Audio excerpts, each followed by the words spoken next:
Former manager ends my job at the company I loved. I helped end his career in local tech forever. Apologies for this being so long, but I've had to keep this story to myself for more than a decade. Ironically, a recent court ruling means I'm now free to discuss the details publicly for the first time without penalty. I'm starting with here. I worked at a very big tech company for a very long time, like decades. Over the years I had worked my way up from being a rookie to a kind of specialist. I became fairly well known internally as a security emergency response person. I got assigned the bad or unfixable projects, many of which made news headlines. Suffice it to say that multiple senior vice presidents in various divisions got to know who I was, because I effectively wrangled gnarly and complex problems and herded many intense tech nerds together to resolve big things in multiple divisions over the years. It was so fun. At the time of our story I was working on a small security team in a product engineering division. It was a somewhat turbulent time and our team of 8 had weathered multiple reorganizations and had some many manager changes. It was a lot. But we kept our heads down and did the work, and we all got along just fine. Sidebar, and relevant later, one of the better managers assigned to run our team immediately assigned me a huge and complicated and urgently important project to manage. It would involve people in 6 different divisions, had seriously big legal implications, and our senior VP wanted it to happen by an aggressive deadline within like 4 to 6 weeks. Oh, and my manager was leaving imminently on a long-planned vacation, so he apologetically would be away for the next 3 weeks and unable to assist. The project was to do something big and technical and which had never been done before, so no one was entirely sure how to do it, who all it would require, what steps in what order. Some of the key players had what we gently called difficult personalities, and oh by the way, it would definitely make international news and cause a ripple in the industry when we did it. No big whoop. Manager was a decent guy and he felt bad about leaving me with this thorny mess. And I did it. We got all the people from all the divisions in a room and mapped it all out on a whiteboard. It took days and hashed out how to do it before the deadline, actually well before, for bonus points. And we lined everyone up to get it done. Before we pulled the actual trigger on the very big thing, I had to attend a meeting with the VP and exec leadership, several levels of management above me, and with the legal team to present the plan and to assure all of the execs that we were ready and had it all handled. So I looked the VP in the eye and assured him that I got this. And then I did. The team did the big thing sooner than the deadline. It was flawless. We rocked that. A few months after that epic project, our good manager left us for another role and someone new moved over from an unrelated division out of nowhere. We'll call him inept manager. Inept manager did not know anything about security. He did not know anything about emergency response. He didn't know anything about what our division did. In fact, no one on our team had ever heard of this guy. He was that worst kind of middle manager. Self-important, dismissive of everyone, cares most about appearances and ego, micromanages stuff he doesn't comprehend, and just makes everything worse. But he apparently knows people and those people get him job assignments because of politics. Loyalty. He certainly didn't have any skills or experience for our team. That guy is the worst.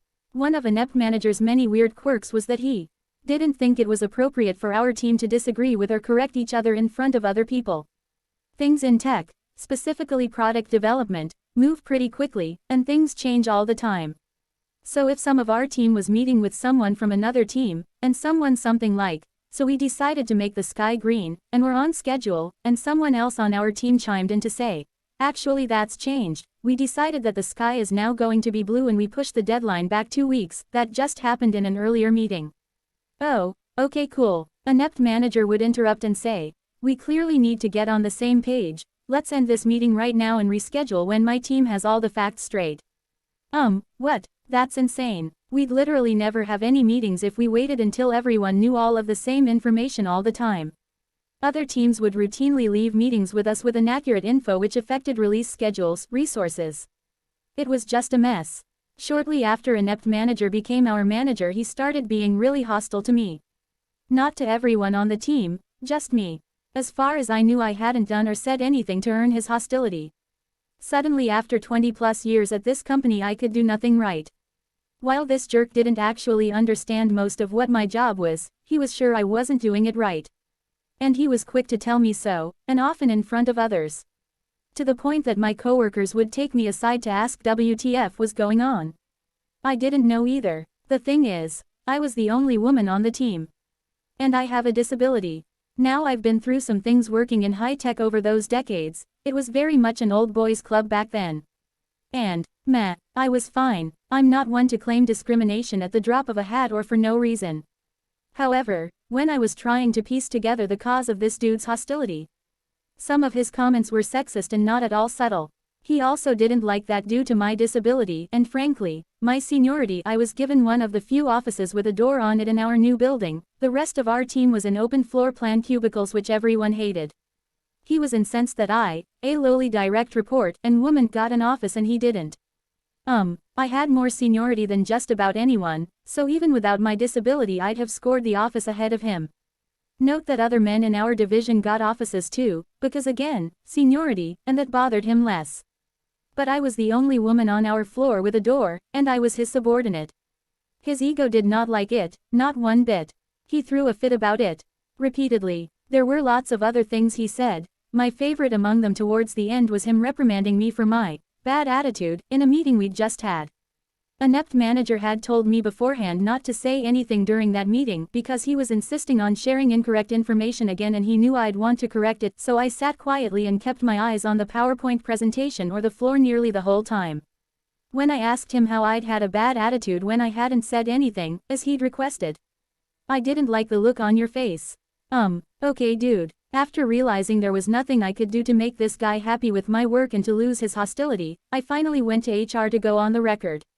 I knew they'd do fuck all about it, but I wanted to document it at least. So predictably they told me to work harder at getting along with an inept manager, and because it wasn't my first rodeo I went back to my office and emailed HR saying, thanks for meeting with me about my concerns. About an inept manager, I fear his bias and misogyny will reflect negatively in my next performance review.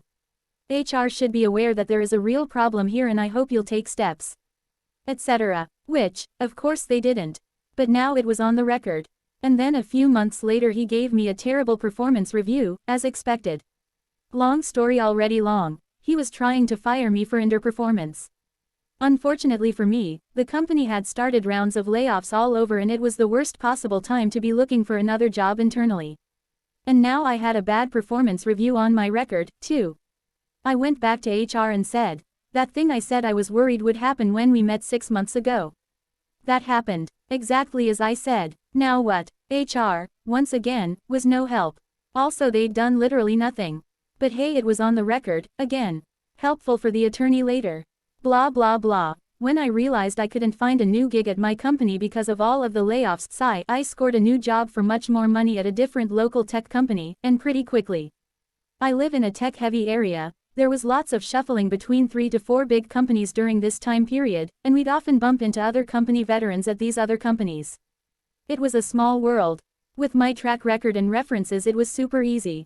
After that was lined up, I called an employment discrimination attorney to negotiate my exit from the company I thought I'd work at until I retired. Because I had documentation with HR explaining inept manager's misogyny and ableism going back for some time, and because they'd done fuck all about it, and because there were witnesses who confirmed his behavior, they had no leg to stand on. They agreed to write me a relatively nice check to go away and to not sue them, and I agreed to not talk about the details of my separation agreement. I went down to my lawyer's office and signed the agreement. I looked to see who had signed the agreement for the company. I assumed it would be someone in HR, but it was still blank. I'd eventually get a copy once someone there signed it. I took my check and packed up my office and left. Bye, old company. I started my new job a few weeks later. This was August of that year that I left. I got my copy of the executed contract in the mail in October. Who signed it for the company? Not HR, but my exec VP. The one who asked for the urgent, highly important, legally complicated project. The guy the first looked in the eye personally, and then delivered on this very big thing he personally asked for, before the deadline he asked for. That is who signed off on my separation agreement. I suspect that he had no idea until that moment that I was gone, and I imagine that he likely had many questions about WTF had happened. And also, why did they have to pay me a chunk of money on the way out? Whoops. I chortled when I saw it. Since the VP knew me and we had some history, an inept manager was new to the division and was one of hundreds of middle managers he'd likely never heard of. I'm guessing an inept manager had some explaining to do. Mwahahaha. I really enjoyed the thought of that. Cut to November. As I mentioned, it was a relatively small tech community in the area, and those of us who worked in security in particular at Company X would often encounter other current former colleagues at Company Y or Z or whatever. Heck, there was a ton of poaching going on between the companies. One day I got a in-company chat from someone who'd worked in security at my old company, we'll call her security colleague. Security colleague asked me if I knew someone named inept manager. Opening parenthesis exclamation mark closing parenthesis. Why, yes I did. Why? Because inept manager was appearing on security colleague's schedule to interview for an open management position the very next day. It seems that shortly after my former exec VP had signed my separation agreement contract, inept manager was actively looking for a new job at a new company. Hey, security colleague asked me what I thought about inept manager. I said, I can't really talk about it for legal reasons, which, boom, everyone knows what that means, but if you wanted to ring my personal cell phone later this evening to catch up on old times, please do. She did. I hypothetically shared some stories with her about inept manager. I also told her where his hot buttons are, the appearance ego thing, the dominance stuff, etc. etc. And all about his misogyny and ableism, which was perfect since she was conducting his interview. I may have shared some specific scenarios, questions to ask which I knew would set him off. I wished her luck, and for the love of all that is holy to please call me after, when appropriate, and tell me how it all went. It did not go well for inept manager. When security colleague rang me I couldn't wait. How did it go? Well, he got combative and angry and yelled at me, twice. During his interview to be hired as a manager. Facepalm, there were lots more details, now lost to time. Except, at that company, interviews loops were assessed as such. Strong hire for this role. Hire, but not for this role, not a good fit for this job but we like them. No hire. No hire ever, not for any role. Inept manager's interview was rated that last one, no hire ever. Blacklisted from any job, ever, at one of the biggest tech companies in the world. After being pushed out the door of one of the other biggest tech companies in the world. Derp. Shortly after that it appeared that inept manager moved himself and his wife and kids a few states away to work at a smaller company in another region. It took less than 6 months from when I left my old company for him to be gone as well. Hey, what gets me, still, is that inept manager thought I was so inconsequential, so unimportant, that he didn't bother to check and see where I landed after he forced me out of the company I loved. And when he had to look for a job himself shortly thereafter, it also never occurred to him that I'd have connections with, thousands of colleagues I'd worked with over the years, some of whom could now be working at Company X or Y or Z where he was interviewing. And where I'd scored a huge raise for myself. To this day he doesn't know why his interview at Company Y tanked so badly. And since security colleague was not legally precluded from sharing stories she had heard through the grapevine about inept manager's management problems, it's possible that other of our old security colleagues at Company Z and other companies in this area heard those stories, too. Which means he's unlikely to get a job at any major tech company in this area. Maybe ever. Definitely not at X or Y, and they are big companies. Among the biggest. And it's all because he's an asshole ableist misogynist middle manager who underestimated Lil, me. Mwahahaha.